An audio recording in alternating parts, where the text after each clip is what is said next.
또 돌아온 적이 없수다 12회입니다. 자, 오늘의 첫 번째 주제.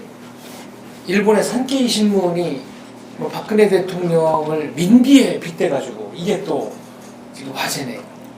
산케이 신문은 전번엔 또 7시간? 네. 박 대통령의 잃어버린 7시간. 그러더만 네. 이번엔 또 민비에 네. 원래 산케이 신문이라는 게요. 그야말로 자민당의 기간지격인 거구 신문. 네. 일본에서 솔직히 정상적인 신문이라고 이렇게 좀 보기는 평가하지 어렵다. 못한 네. 그런 어떤 신문이죠.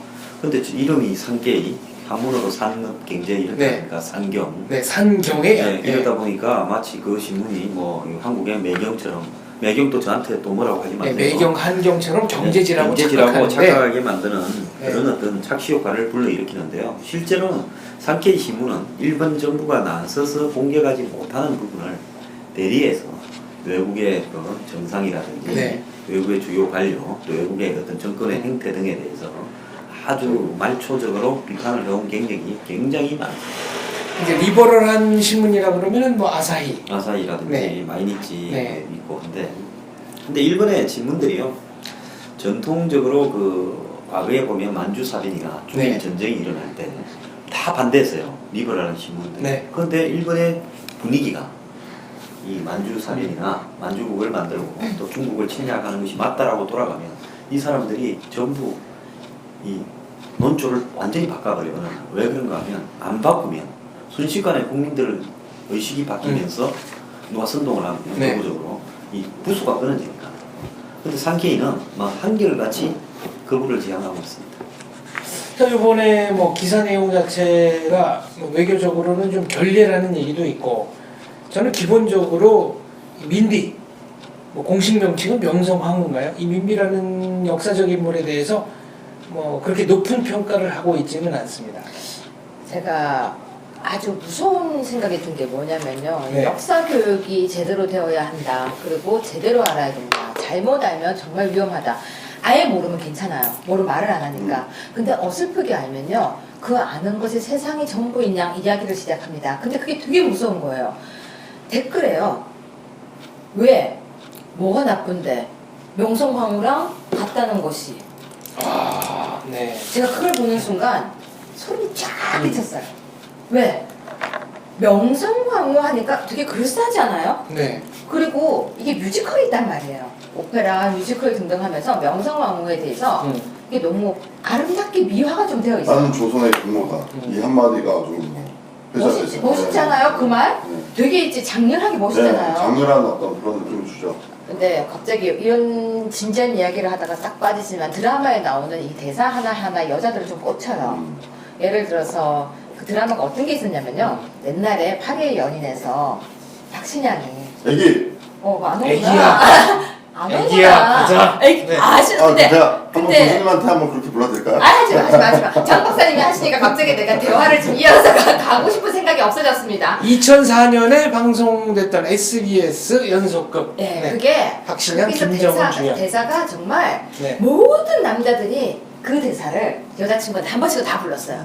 그때 애인 있었어요? 네, 있었습니다. 해봤어요? 했죠, 당연히. 그 하면 여자 좋아해요? 너무 좋아하더라고요. 좋아해요. 아, 이게 근데 지금 와이프랑 같은 여자네. 네. 같은 여자니까 당당하게 얘기하지. 아유, 봤잖아요. 지금 처음에 당당하게. 해지만 나올 줄 알고 바로 얘기하죠. 지금 아니 그러니까 집에 가서 뭐 이렇게 당당했다 요 얘기하라고 일부러 제가 또 확인까지 우리가 해주고. 지금 이렇게 가족인 게 딱 티가 나지 네. 않아요?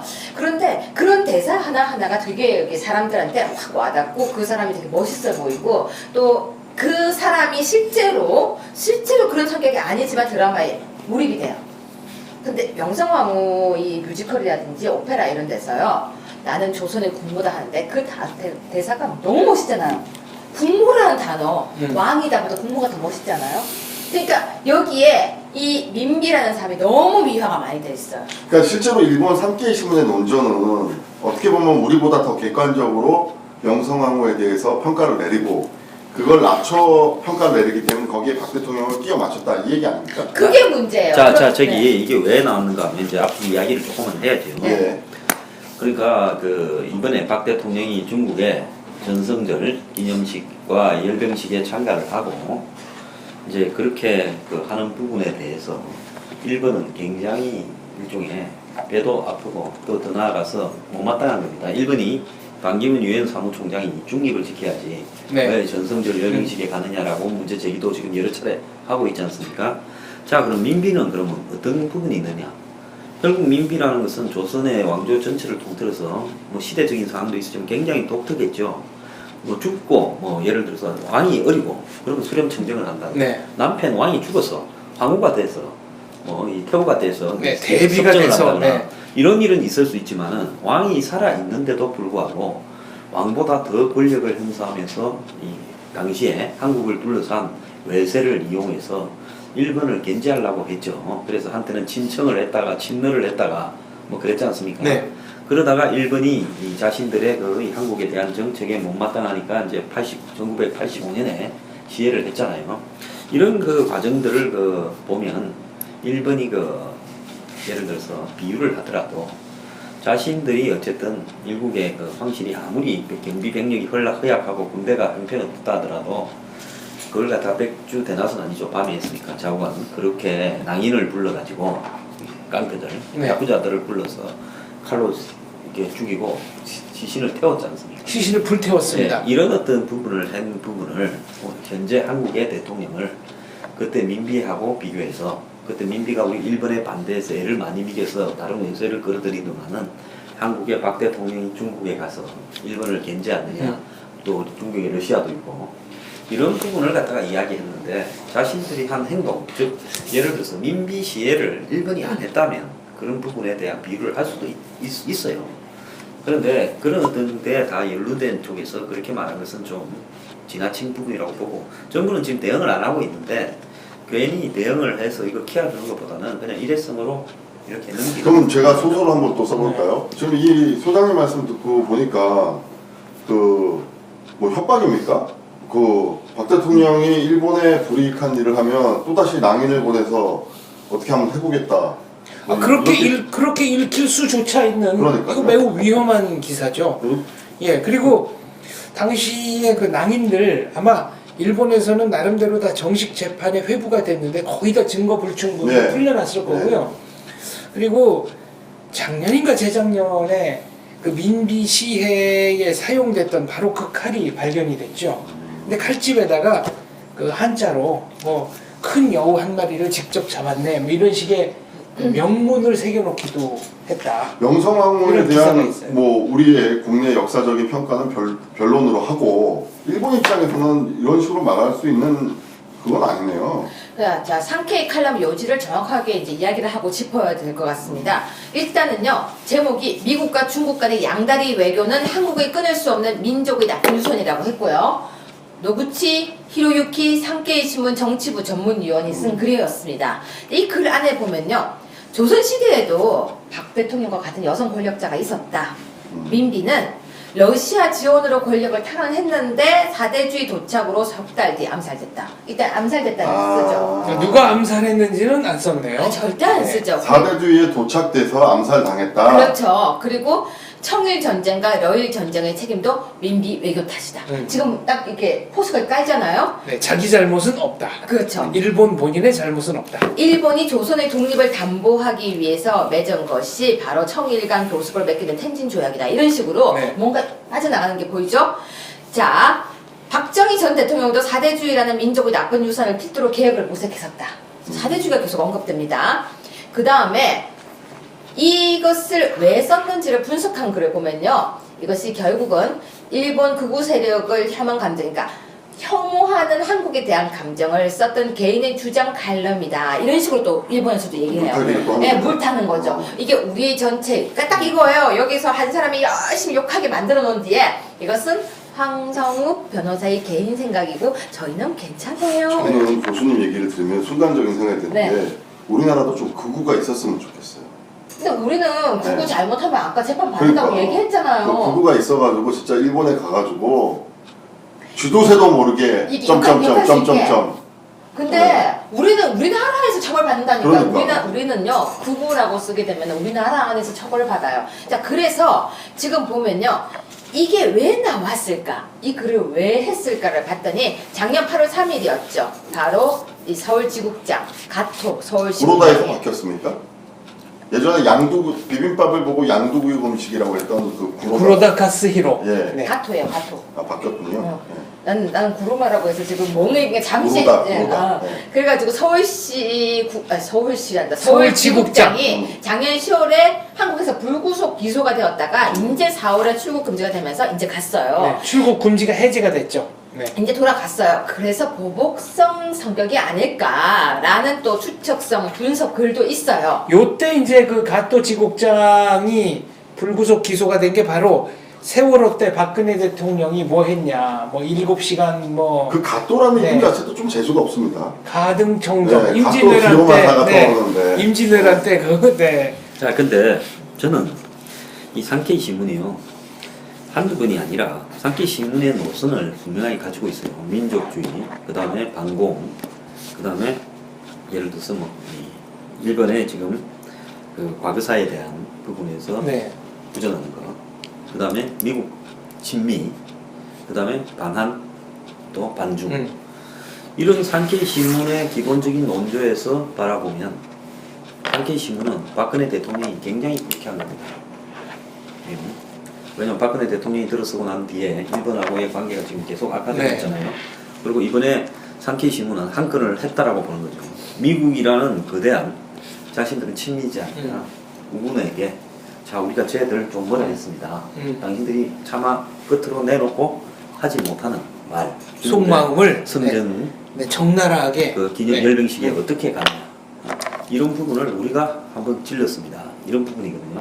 또 산케이는 자민당하고도 이 정치적으로 깊숙하게 연결되어 있어서 일본의 자민당, 집권 자민당이 하지 못하는 이야기, 왜 자민당은 공당이니까 그런 이야기를 가끔씩 질러주는 그런 부분을 갖다가 해오고 있어요.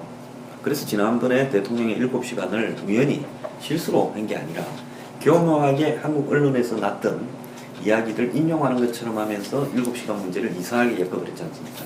그러니까 산케이가 계속 이렇게 할 수 있는데요. 저는 이런 문제가 나타났을 때 우리가 그냥 이 언론 처벌하더라도 제대로 처벌을 못하지 않습니까? 지금 국가원수 모독죄라는 게 사실은 없거든요. 아니 그리고 외국의 언론을 네. 국가원수 뭐 모독죄라든지 명예훼손으로 걸어서 그걸 실제로 처벌을 했을 때 거기에서 나타나는 실익이 별로 없다는 거 그렇죠. 아니겠습니까? 왜냐하면 뭐 언론인들이 전 세계에 얼마나 잘 뭉쳐 있습니까? 그런데 기자나 지국장을 처벌을 했다. 이렇게 했을 때 한국이 마치 언론 탄압국가처럼 비춰질 수 있으니까 실제로 명백한 거짓말을 해도 그것을 처벌까지 완성시키기는 쉽지 않고 한국에 있는 뭡니까? 구로다도 결국 일본으로 가게 해줬잖아요. 가또 지국장. 아, 네. 그래서 그 가또도 일본으로 가버렸잖아요. 그런 어떤 부분을 바라보면 실제로 처벌하지 못하는 일을 가지고 예를 들어서 우리가 법적인 대응이나 뭐 이런 이야기를 하는 것보다는 그냥 통제에 벗어나 있다면 그냥 수많은 군설수 중에 한 개로 저는 그런 게 뭐 낫다고 저는 박 대통령의 대일 외교 그렇게 썩 잘한다고는 생각하지 않습니다. 어쨌거나 대한민국은 뭐 일본과 미국 그 동맹 관계를 통해서 이제 삼각편대를 만드는 것이 국가의 미래를 위해서 가장 좋다고 생각하지만 그러나 그럼에도 불구하고 일본 신문이 남의 나라 그것도 이웃나라 국가 원수를 향해서 이런 식으로 보도를 하고 또 박근혜 대통령이 남자친구가 없어서 그런 거 아니냐 이런 식으로 그건 보도하는 썬데이 서울입니까? 언론까지 있었어요. 완전 산케이 신문의 논조는 거의 썬데이. 아니 이게 서울. 산케인지 아닌지는 제가 지금 확인을 아직 못했는데 아무튼 그런 식으로까지 보도를 하는 게 이게 옳은 태도냐 하는 겁니다. 근데 우리가 이런 말이 있습니다. 집안에서 아내가 남편을 이렇게 해줘야 남편이 바깥에 나가서 길을 펴고 잘 산다. 그리고 내 집안에서 우리 식구가 응원을 해야 그 사람이 밖에 나가서 일을 잘한다. 이런 말이 있거든요. 전 그 말이 정말 딱 맞다고 생각합니다. 우리나라에서요, 대통령에 대해서 우리가 어떤 얘기를 합니까? 우리나라 사람이요, 대통령 그림을 그린 다음에 머리에다가 꼭 달아서 배포했어요. 그러니까 약간 이제 정신이 헷가닥했다는 비유를 한 거군요. 그림으로. 그렇죠. 그 그림 네. 기억 그것도 그게 동막골인가요? 그 동막골 영화 나온 다음부터 머리에 꽃만 꽂으면 미친 X가 되는. 그 전부터는 이제 머리에 네. 꽃 꽂는다는 표현이 있었죠. 아, 약간. 그런가요? 네. 근데 하와이 같은 데 가면은 꼭 해변가에 뛸 때는 이쁘다고 하잖아요. 그렇죠. 근데 왜 머리에 꼭 꽂으면 이상하다고 그러는 거예요? 근데 그러게 특히 저는 여기서 여성 비하 코드가 이렇게. 저거 한번 꽂아볼래? 또 꽂으면 네. 꽂으면 네, 이거 제가 꽂으면 뭐 이상해. 네. 네. 꽃을 든 남자. 빨리 꽃을 든 남자가 낫겠네. 그런데요, 왜 꽃을 하와이, 뭐 태국, 발리에서 꽃 꽂고 있으면 이쁜 여자라고 하면서 꽃을 꽂은 여자 하면 이상한 여자로 보죠? 글쎄요. 그건 뭐 문화적 차이 아닐까요? 아무튼 네. 뭐 저 광화문에서 그렇게 그림 그려가지고 확 뿌렸던 분 있잖아요. 확 뿌렸는데 이분은 이때가 처음이 아니고 여러 번 했던 근데 거 왜 아닌가? 박근혜 대통령에서 대해서만큼 그렇게 집요하게 그렇게 그것도 아주 쌍스럽게 그런 식으로 할까요? 뭐 그전에도 네. 그전에도 벽에다가 쥐 그림 그렸던 아. 케이스가 있었는데 그 쥐 그림 그렸던 케이스는 형사 사건으로 고소가 되어서 기억나죠? 벌금까지 갔던 걸로 네. 제가 기억을 해요. 그러니까 처벌을 했었어요. 물론 이걸 처벌할 것인가 말 것인가도 굉장히 청와대에서 논란이 많았었다고 들었는데 아무튼 처벌했어요. 근데 이번에 대통령이 그림을 그려서 뿌리니까 처벌하지를 못하는 거예요.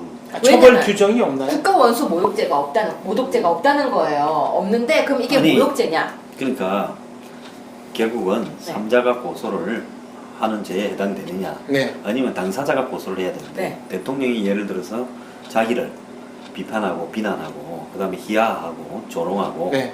하는 부분에 대해서 일일이 고소를 하려고 그러면 아마 하루에 한 50만 명씩은 처리를 해야 될지 네. 몰라요. 고소장 쓰다가 이제 시간이 다 가는 거죠. 그러니까 본인이 그 고소에 나설 수 없는 입장이지 않습니까? 그런데 뭐 예를 들어서 모욕죄 같은 경우에 삼자가 대리 고소를 하기가 어렵죠. 친구죄니까. 친구죄. 네. 그러니까 결국은 처벌하기가 어렵다는 거죠. 위에서 뿌리면 쓰레기 투기죄 하면 돼요.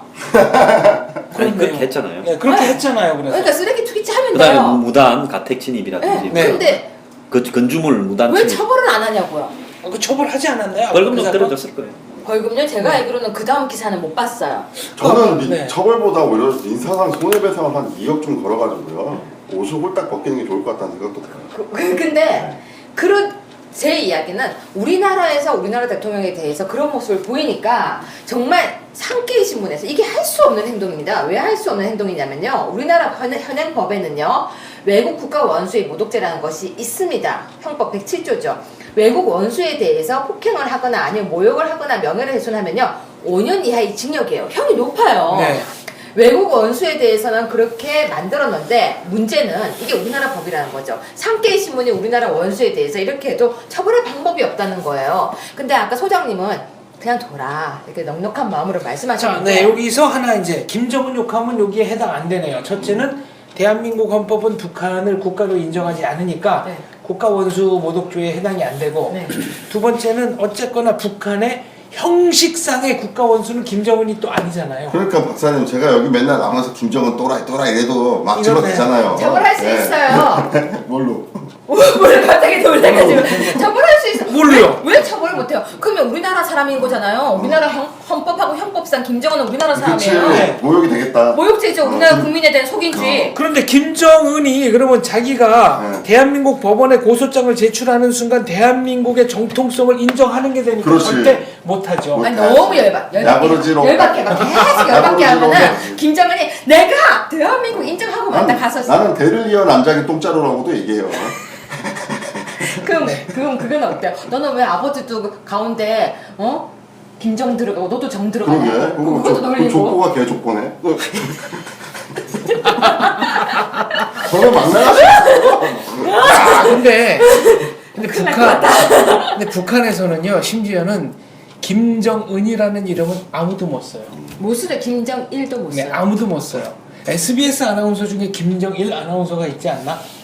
그 북한 못갈 거예요. 우리나라 탤런트 중에서 이쁜 탤런트 있잖아요. 김정은. 아까 그 파리의 연인의 주인공으로 나왔던 여자 탤런트. 김정은 탤런트가 그런 말을 한 적이 있었어요. 난 깜짝 놀랐다. 네. 아침에 자고 일어났더니 자기가 검색어 1위더라. 네. 그래서 본인이 내가 뭐가 이렇게 좋은 기사가 난다고 딱 봤더니 김정은 사진, 북한 김정은 사진이 막 박사님, 우리 이러다가 내일 아침에 조선중앙통신에서 그 초단 대사. 엄숙한 아줌마 나만의 뭐 작당패들이 모여가지고 미디어하시는 거 나온 거 아닙니까? 그러면서 우리가 그거 한번 성대모사 좀 부탁드릴게요. 장 박사님. 나가야지. 누나. 이런 식으로 죄처되는 것을 좌시하지 않을 것이다. 이러고 나오는. 자, 근데- 정치 방송에서는 상케이 신문이 우리 대통령을 저렇게 모독한 부분은 명백하게 잘못되었습니다. 네. 근데 여기서 이제 중요한 거는요. 저 사람들이 항상 보면 한국 내부에 정확한 균형 지점을 파고들고 있다는 거예요. 이게 무슨 지난번에 아, 세월호가 네. 침입했을 때 네. 세월호 그 침몰을 한 부분에 있어서 정부의 무능 부분을 대통령 7시라는 네. 희화적인 어떤 발언으로 파고들었잖아요. 자, 이번에 보면 한미일 삼각 안보 동맹 구도가 중국에 의한 전성절 열병식 참가로 네. 거기 뭐 박근혜 대통령만 가는 게 아니라 방규문 네. 장도 가지 않습니까? 가면서 결국 중국의 시진핑이 가운데서 오른쪽에 푸틴 또 왼쪽에 박근혜 대통령, 반기문 이렇게 네. 서는 부분이 일본으로서는 이참에 미국에 우리가 열심히 꼬자지를 해서 쟤들 한번 보세요. 아무리 하자 해도 안 됩니다. 라고 하는 식으로 해서 그 균열 지점을 파고들어서 좀 괴롭혀본다. 이런 의도가 당연히 있는 거거든요. 네. 근데 솔직히 말하면 그런 어떤 대통령이 지금 중국의 열병식에 참가하는 부분에 이 미국의 전통 우방, 미국에 대한 어떤 미국이 아무리 우리 뭐 섭섭한 게 없다 하더라도 그건 뭐 말을 안 할 뿐이지 외교적으로. 네. 섭섭한 게 자, 그런데 우리가 막상 있겠죠. 북한하고 붙어서 전쟁 날 뻔하니까 네. 미국이 아니면 이번에 북한을 우리가 누를 수 있었을까? 그런 부분에서 현실적인 또 부분도 있단 말입니다. 뭐 냉정히 말하면은 사재기가 일어나지 않았다, 해외 탈출 러시가 없었다. 이거는 미군이 있었기 때문에 우리 국민이 안심할 수 있었던 거죠. 예, 그 누구도 우리를 갖다가 완전히 하게 완벽하게 편들지 않고 세계에서 제일 센 사람이 네. 있었어 만든지. 그러나 한국이 남북측과 그야말로 전력으로 우리 대치를 하는 상태였다면 공포감이 몇십 배, 몇백 배는 더 컸을 거라고. 일본은 제가 볼 때는 그 자기네들이 아시아의 어떤 또 다른 맹주적인 중국과의 어떤 대등적인 위치를 얻기 위해서 한미 삼각 동맹보다는 차라리 신에치슨 선언처럼 가가지고 미일 동맹으로 태평양은 우리가 방어한다 이런 속내를 갖고 있다는 생각도 좀 들게 합니다. 자, 그러니까 평화헌법을 지금 안보 법안으로 만들어서 미국 의회로 하여금 전진 기지를 일본이 수행하겠다. 그럼 당신 우리 편만 무조건 들어달라. 최근에 미국하고 일본하고 관계를 보면요. 일본에는 뭐 극우 정권이라고 볼 수 있겠지만 미국에는 그 오바마 가장 진보적인 정권입니다. 나름대로. 그런데도 불구하고 양국 간의 밀월 관계라는 것이 굉장히 심상찮아요. 그래서 여기서 지금 한국이 과연 그 지금 진중으로 병사되어 있다라고 자꾸 주변에서 불을 지르고 있는데 우리도 이제는 아마 대통령 갔다 오시면 처신을 조금은 신중하게 미국에 대한 여러 가지 노력을 좀 해야 될 거 아닌가. 일본에 지금 12만 명이 데모하는 겁니다. 일본 사람들이 데모 같은 거 거의 안 하고 네. 투표만 하는데 12만 명이 데모에 나서고 일본에 버스 차벽이 만들어지고 저렇게 반대를 이건 수십 년 만에. 그럼 우리도 그 상황을 잘 이용할 필요가 있겠군요. 예, 저렇게 네. 만드는데도 아베는 눈 하나 깜빡 안 하고 자기 그 저기 외교부 네. 이시 수상이 그때 뭡니까 미국하고 안보 동맹을 네, 맺었잖아요. 미일 안보 협약. 그걸 반대한다고 일본의 극자파들이 그 굉장히 패를 또 하고 난리를 했지 않습니까? 지금 그 정확하게 손자가 할아버지가 해서 일본이 안보에 대해서는 미국에 맡기고 그냥 경제 성장만 무인승차에 와서 결론적으로 우리가 맞았지 않느냐.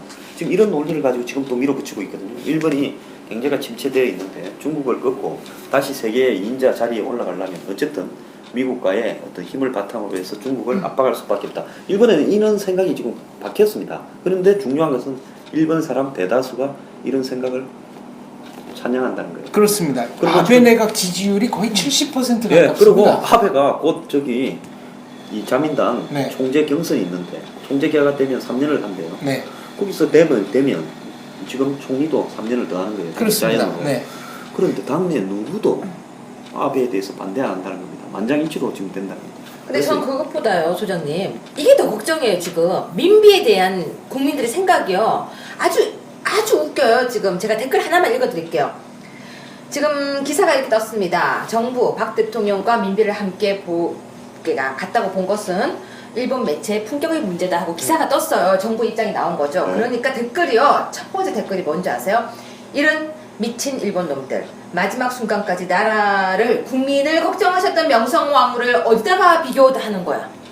근데 민비가 죽을 때까지 국민을 걱정했다는 거는 좀 사실과는 좀 많이 사실과는 다른 다른 얘기죠. 저는 이게 드라마에서 나왔던 멘트가 실제 역사적인 사실이라는 부분과 네. 이렇게 혼돈을 일으키는 예들이 너무 많아요. 그러니까 드라마는 드라마고요. 영화는 영화로 지금 그런 거예요. 과거에 그 뭐 이 근세사, 뭐 네. 조선 고려까지도 뭐 삼국시대까지도 드라마가 많이 만들어지지 네. 않습니까?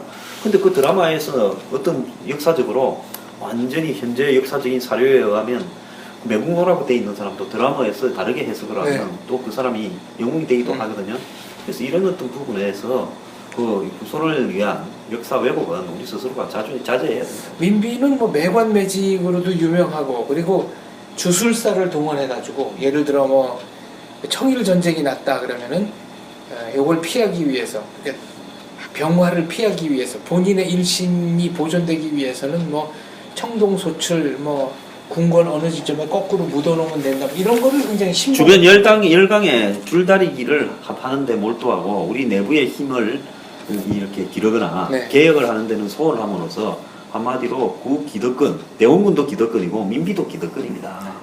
즉 세계사가 바뀌고 있는데 네. 세국을 하고 또 열강들을 갖다 여기 청나라에 붙었다, 러시아에 붙었다, 일본에 붙었다 이걸 이 당시의 궁궐 내부에서 민비하고 대원군하고 얼마나 싸웠어요. 그렇죠. 이런 행태를 보면 그걸 민비가 무슨 훌륭한 인물이라거나 저는 역사적으로 보지는 않습니다. 그런데 민비를 어쨌거나 시해했던 것이 일본이죠.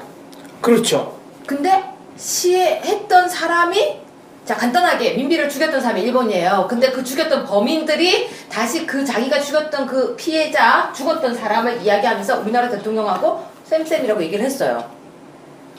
그러니까 이거는 뭐 진짜 극단적인 수단까지 자기네들이 동원하겠다 이런 협박입니까?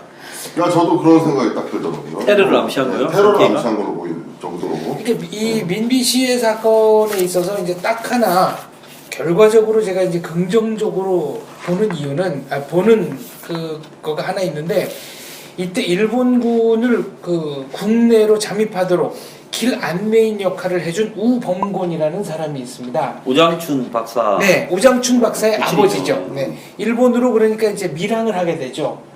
그래서 낳은 아들이 우장춘 박사, 세계적인 우생학자. 네, 잠깐만요. 이분이 그러면 그 길을 안내했다고요? 그러니까요. 조선 사람들이 일본 낭인들 그 길을 궁이 이 역사가 보면 궁하잖아요. 진짜 패러독스의 연속입니다. 아니 한국의 네. 궁이 아무리 작아도 그래도 궁인데 모르는 일본 낭인들이 뭐 어떻게 알아요? 몇백 명, 몇천 명 온 것도 아니고 네, 복도도 많고 100명 미만으로 왔는데 민비 침소가 어딘지도 잘 그 모르고 누군가는 네. 밤에 이제 자리를 정확하게 안내해주고 저 사람이다라고 가롯 유다 역할하는 사람이 있겠죠. 이게 두 가지 문제점이 보이네요. 첫 번째는요, 역사를 정확하게 알아야 될 것 같습니다. 그래야 과거를 인정하고 미래를 나아갈 수 있을 것 같고, 두 번째는 드라마 함부로 만들 게 아닌 것 같아요. 드라마 속에 나오는 남자들을 보고 여자들이 결혼을 못하는 경우가 진짜 많은데 이건 문제도 아니네요. 드라마가 역사 속의 인물을 잘못 해석을 하게 되면요, 과거의 잘못된 그 해석이 현재까지 가서 그것이 나중에 역사가 돼버릴 수 있어요. 그리고 일부 세력들이 뭐 친일이냐 반일이냐 일본 문제에 가서 낙인부터 찍고 들어가기 때문에 일본 관련된 문제는 정말 말하기가 상당히 조심스러운 부분도 있어요. 근데 일본이 이렇게 할 수 있는 게 이게 진짜 언론의 자유일까요? 산케이 신문이 언론이고 언론의 자유일까요? 아니라고 보죠. 이거는 글쎄 이게 표현의 자유일까요? 저는 표현의 자유라는 말 뒤에 반드시 따라야 되는 게 있어요. 책임, 의무, 의무. 책임과 의무죠. 자. 근데 우리는 자유만 자꾸 얘기하는 것 같아요. 그러니까 우리가 이 북한의 저번에 지뢰 도발에 대해서 확성기를 들었지 않습니까? 네. 그런 것처럼 저렇게 도발을 하는 부분은 그냥 우리는 그럼 아베를 겨냥해서 네. 유사한 행태로 한번 갈가주다가 우린 점잖아서 그러지 못한다면 속이 썩더라도 가만히 있든가 네. 안 그러면 거구 테러단을 조정해서 일본을 뭐 산케이 신문 같은데 한번 뭐 화염병을 하나 던지든가 뭐 이렇게 해야 되는데 실제로 쓸 수 있는 수단이 마땅치 않으면 예를 들어서 이 한마디로 노이즈 마케팅 시끄럽게 만들어 가지고 그걸 점점 네. 이 언론 이 지상에 등장시키려고 하는 그런 의도가 있는 사람하고는요 한마디로 그렇게 할 수 있는 구실을 안 주는 게 가장 좋고 또 괜히 이 비분 관계 해봤자 우리끼리 네. 비분 관계하는 것이 큰 일본에 들리긴 하겠습니까? 근데 이건 외교 아닌가요? 일본 대사라든지 우리나라 주1 대사라든지 아니면 우리나라에 있는 한일 대사관이라든지 이렇게 만나가지고 그런 부분에 대해서 이게 외교적으로 이런 말은 해야 되지 않나요? 그만해라. 이건 해야 되지 않나요? 정부가 네. 기사 삭제 요구하고 공식 대응을 자제하고 있다면 전 잘하는 거라고 봅니다. 그래요? 전 근데 원래요 까부는 애들은 계속 피하면요 자기 무서워하는 줄 알 때가 있어요. 근데 한 번 정도는 이렇게 팍 밟아줄 때 이럴 때가 있거든요. 그 저는 뭐 점잖게 일본 산케이 신문에 대해서 한마디 좀 드리고 싶네요. 뭐라고요? 이 기사를 쓴 기자분 전문가의 즉각적인 도움이 필요하다고 저는 판단합니다. 정신병요? 전 정신병이라는 얘기 안 했습니다. 네, 이런 식으로 본인의 존재감을 과시하려는 분에 대해서는 즉각적이고 광범위한 전문가의 도움이 필요할 것으로 판단합니다. 독특한 정신문화를 가지고 있습니다. 저기 우리가 얼마 전에 한번 되게 건드린 게 있어요. 뭔가 하면 아베 부인 네. 아기에가 네. 호테이라고 부르는 네. 일본식의 그 상남자 네. 락스타 출신이죠. 네. 그 사람하고 밤에 은밀한 만남을 가지고 몸을 더듬고 뭐 네. 꿈에 기스했다라고 오. 한국의 신문들이 대서특필 안 했습니까? 네. 그죠? 그렇게 해서 아베를 성질을 좀 많이 긁어줬거든요. 네. 그러니까 근데 그렇다고 이런 식으로 기사를 그런 어떤 부분에서 산케이가 보복을 했는지 어떤지는 모르겠는데, 그러니까 이런 기사들을 우리가 많이 네. 내보내면 됩니다. 저는 그냥 이 말을 해주고 싶어요. 그 팩트 체크해서 네. 사진까지 해서 네. 노구치 히로유키 씨가 쓰셨거든요. 네. 꿈에 민비 나온다.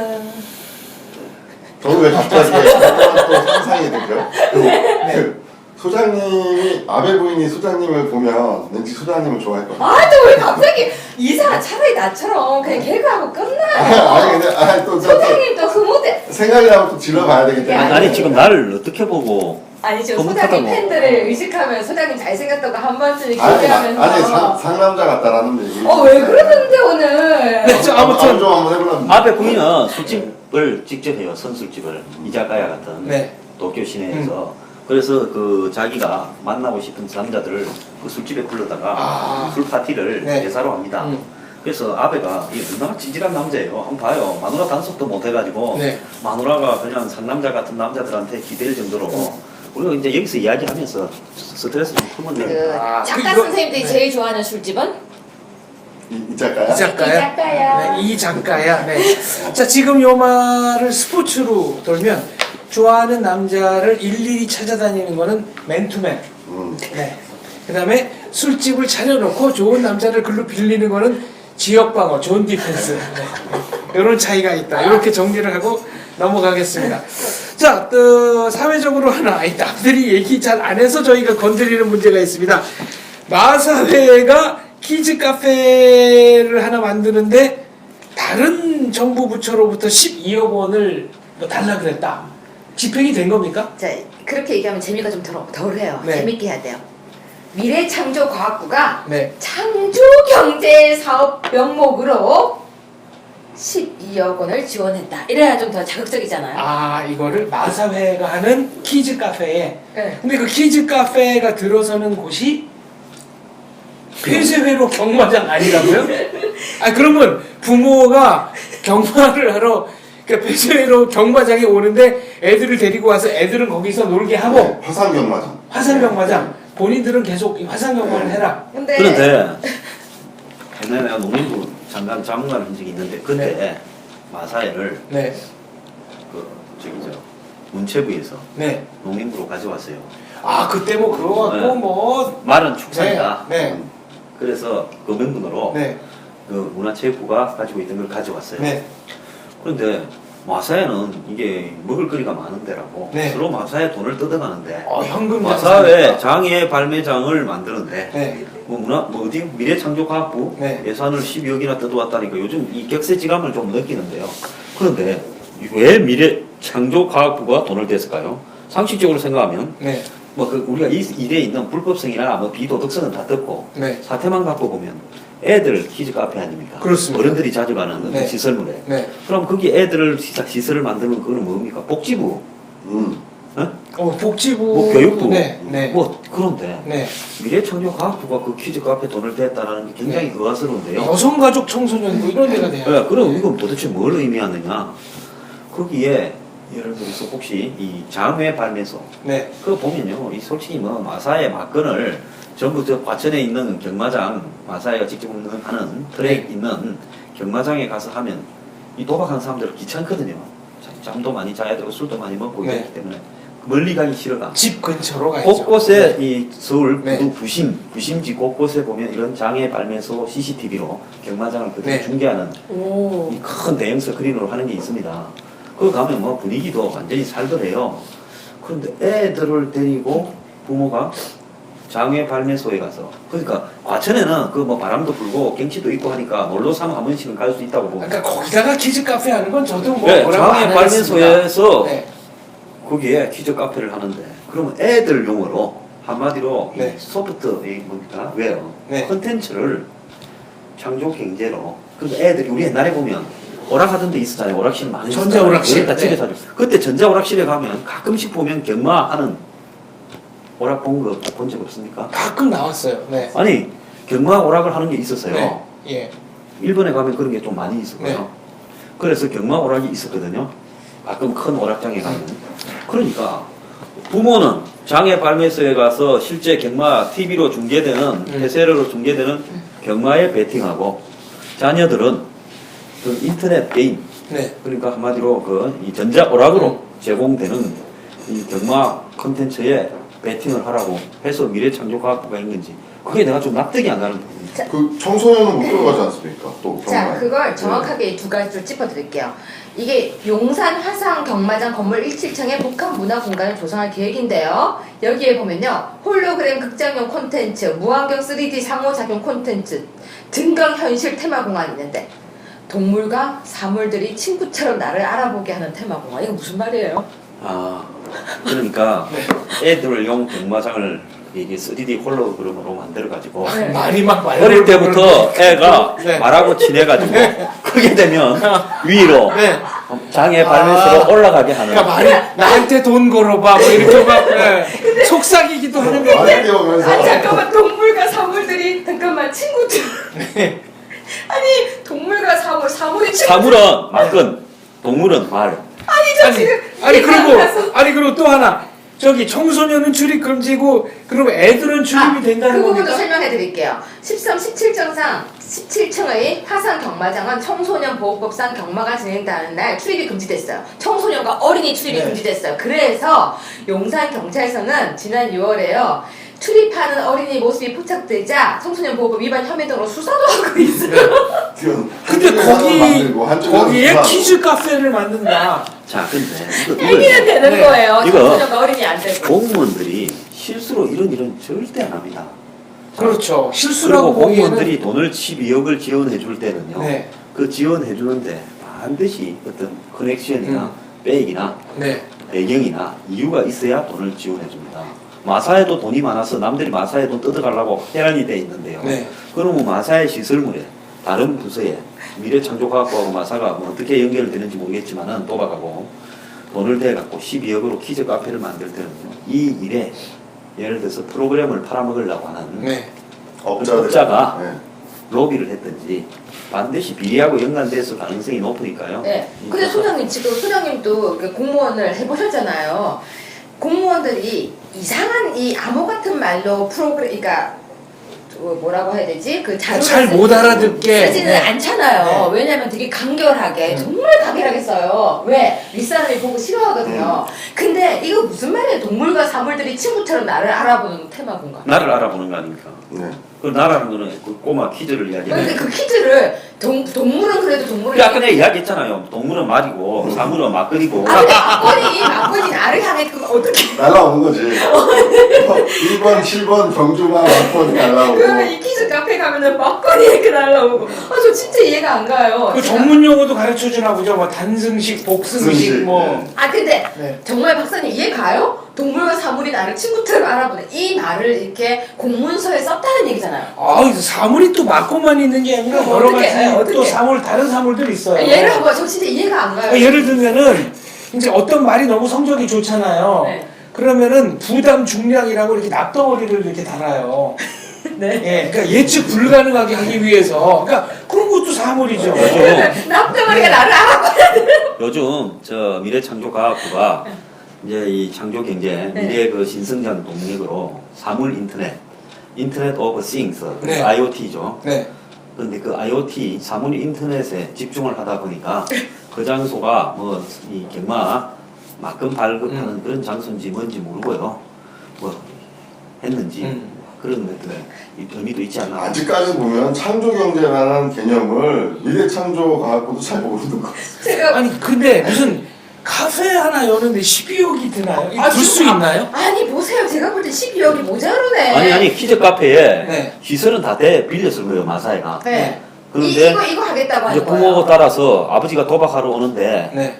자식을 데려가는 부모들이 많다 보니까 걔들을 갖다가 요즘 식당에 뭐 애들 그 놀이터도 만드는 것처럼 네. 그걸 만들었는데 그 부분에 있어서 예를 들어서 미래창조과학부가 자기들이 이 창조 경제를 하고자 하는 부분을 반영했다. 네. 근데 나중에 문제가 될 것 같은 게 이거 애들 데리고 가서 계속 하다가 이제 폐가 망신한 어떤 가족이 나와서 네. 창조경제가 나를 망쳤다 이렇게 주장하면 또 무슨 말 할 겁니까? 아니지. 네가 꼭 와야 될 이유는 없잖니? 자, 그러면- 네 발로 왔잖니? 그러면 이제 앞으로 이게 확대하면 어떻게 해석이 될 수 있는가 하면 룸살롱에도 옆에 키즈 포스터바에도 키즈 카페, 네. 사창가 앞에도 키즈 카페 네. 이렇게 확대될 수가 있어요. 아니 노키즈존을 만들다고 말다다 못해서 이제는 키즈 카페가 그러면요 소장님 저는 제가 진짜 지금 이해력이 아주 떨어져요. 12억을 들여서 동물과 사물들이 친구처럼 나를 알아보는 테마 공간을 만들었어요. 그럼 이 꼬마아이들은 도대체 몇 살이 들어가는 것이며 이 돈도 결국 세금인 거죠?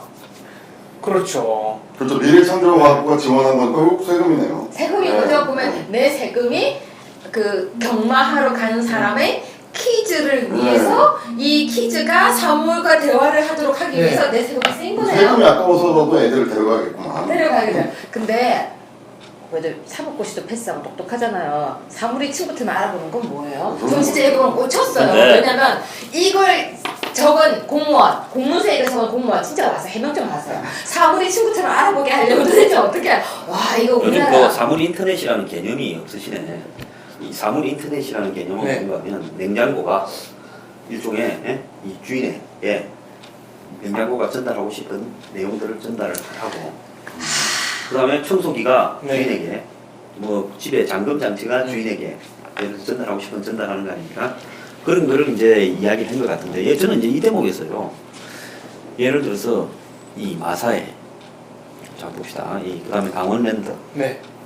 또 이 GKL이라 해가지고 세븐나잇 있죠. 네. 서울에만 저기 저 크립톤 호텔에 하나 있고 오크우드에 있고 네. 지방에 보면 삼성도 롯데호텔에 있고. 오크도 있고. 네. 그래서 이 정부가 이런 대형 도박장들을 운영하는 것이 저는 개인이 예를 들어서 큰 카지노를 사업을 유치해서 거기에 관광 활성화를 하거나 또 고가 리조트를 만드는 거 그거는 찬성하는 사람이에요. 그런데 정부가 지금과 같은 시점에서 정권이 바뀔 때마다 자 노무현 정권 때 GKL 만들었죠. 네. 제가 아는 어떤 분 그 차민수라고 그 올인의 그 드라마 올인의 주인공. 드라마 중이고 바둑도 잘 듣고 프로 바둑 프로 사단. 갬블러 사단. 그분을 제가 한번 만났는데요. 네, 전 세계 그 포커 챔피언. 네, 그분이 그 저기 노무현 정권 때 공영 네. 카지노를 만들 거니까 협조를 해달라고 해서 왔어. 자기 와서 보니까 나도 우스워서 네. 그냥 무료로 도와주고 말았다. 근데 이렇게 하면 안 된다라고 질타하는 걸 제가 보고 감명을 받았어요. 자 DJ 정권 때 강원랜드. 네. 자 강원랜드에 돈이 얼마나 남아두면 직원이 빼돌리도 한참 빼돌려도 몰랐다가 나중에 CCTV로 우연히 적발되고 하지 네. 않습니까? 자 국영 도박장을 왜 만드는가? 권력이 도박장 만들어서 뜯어먹을 일 때문에 만드니까 그렇지 않다고 자신 있게 대답할 수 있어요. 그렇기 때문에 문체부에서 연말까지 또 2개의 안팎 확정한다고 또 그러네요. 그래서 아니 저는 사적으로 네. 우리 외국에 뭐 이 라스베가스나 마카오 같은 데가 있는 대형 외국의 이 복합 리조트 회사들 뭐 이면 안 찬습니까? 뭐 센즈그룹도 있고 윈스, MGM 이런 거 있는데 그런 거를 불러서 하는 거는 저는 뭐 할 필요가 있다고 봐요. 한국에 그것도 창조 경제라 봅니다. 그런데 이 국영 도박장은 이제는 좀, 네. 없애야 된다. 네, 저는 이제 이해가 갔어요. 사물이 대화하는 거 집에 있는 기구가 생각났습니다. 저희 밥솥 저한테 네. 대화합니다. 삐리리리리 김 빨고 있습니다. 네. 밥 저으세요. 저 가면 사물 시킨 대로 하거든요. 네. 이렇게 시키는 대로 밥 젓고 뜸 들이고 있습니다 하면 밥솥 쳐다보고 있고 네. 떠 드세요 하면 떠먹어요. 제가 사물과 대화를 하고 있었네요. 그런데 키즈 카페 입을 한다는 건 되게 심각한 것 같아요. 아이들이 어릴 때부터 네. 도박에 너무 노출이 된 것 같아요. 그리고 소장님은 지금 강원랜드 말씀하셨는데 우리나라는 도박 금지 국가입니다. 형법상 도박을 금지하는데 집에서 고스톱도 점백 안 된다고 하면서 점백도 안 돼요. 안 되는 그러니까 이게 판례가 다 다른데요. 자기가 버는 돈에서 계산을 해서 점백도 안 되고 점천도 되고 뭐 이게 더 기준이 다른데 고스톱도 안 된다고 하면서 네. 강원랜드는 또 돼요. 네. 이게 말이 안 된다는 거예요. 왜 국민들이 볼 때는 카지노가 안 된다고 하면서 왜 여기는 되나? 여기는 되고 어떤 데는 안 되고 도대체 국민들은요 법이 그렇게 쉽게 다가오지가 않습니다. 법이라는 게 굉장히 어려운데 어디는 되고 어디는 안 되고. 근데 지금 또 보면은 어디니까 여기서 두 군데를 하고 어디가 후보지가 지금 9군데 선정이 됐네요. 네. 뭐 인천, 영종도, 전라남도 여수시, 부산광역시, 창원시, 뭐 인천 중구. 뭐 자, 기존에 영종도에 2개를 허락했고, 네. 그다음에 국내에서 한 30군데가 네. 이렇게 냈는데, 통합 중이죠. 그 중에서 지금 이제 9개로 압축을 했죠. 근데 그거는 이 복합 리조트, 요즘은 카지노, 도박장만 갖고 장사가 안 되니까, 거기에 이제 쇼핑몰부터 시작해서, 놀이공원, 엔터테인먼트, 뭐, 어뮤즈먼트 네, 시설, 공연장, 호텔, 뭐. 공연장 이런 걸 다 포함시키는 그런 부분으로 가서, 싱가포르이 뭐 경제가 한때 굉장히 안 좋았는데, 그런 네. 부분으로 좀 살아나고 있다, 이런 이야기도 있습니다. 근데 이제 진짜 중요한 거는, 그런 어떤 도박을 국가 산업으로 육성을 할 수도 있다고 봐요. 거기에 뭐 도덕성을 자본주의 사회에서 갖다 붙이는 건 좀 문제가 있다고 하지만 정부가 해야 될 일과 해서는 안 될 일은 구분해야 되는데 정부가 도박장을 운영하면서 고스톱, 점백을 처벌하는 것은 옳지 않다고 봐요. 저도 그렇게 생각하는데요. 강원랜드 절대 화려하지 않아요. 강원랜드 가보잖아요. 그러면 죽음의 도시 같아요. 고스톱이 아니라 카지노만 활성화되어 있고요. 나머지 부분은 다 전당포예요. 요즘 전당포 본 적 있어요? 없습니다. 거기 가면요 사방팔방 전당포예요. 그리고 카지노에서 돈을 잃어서 평생 생명까지 목숨까지 잃은 사람도 많고요. 가정이 파산된 사람도 많아요. 자, 뭐 그거 이야기하면 도박하니까 또 생각났습니다. 말 안 할라 했는데 네. 옛날에 바다 이야기. 예. 야 이거는 진짜 그거 이게 880통 나왔죠. 저 지금 그거 아니, 얘기해요. 그거 다음에 해야 아 돼. 이게 지금 방송 시간이 다 돼가지고 그거 해야 돼요. 요거 다음에 꼭 다뤄야 되겠네요. 네. 바다 적어도 이야기를 정권의 실세들이 네. 우리 그 카지노 해야 돼. 이런 어떤 지하 도박을 장려하는 쪽으로 가면서 상품권 회사까지 만들고 그 프로그램을 만드는 컨텐츠 네. 회사까지도 통제하고 그거 해야 돼요. 이러면서 전 국민을 그것도 서민들을 도박장으로 수십조 끌어내서 인생 파탄하게 만드는 네. 그런 부분이 역사적으로 그냥 넘어가 버리고 있다. 바다 이야기 과연 어떤 일이 있었나 다음 주에 반드시 다루도록 하겠습니다. 그거 수산물 이야기 아니에요. 감사합니다. 바다 이야기입니다.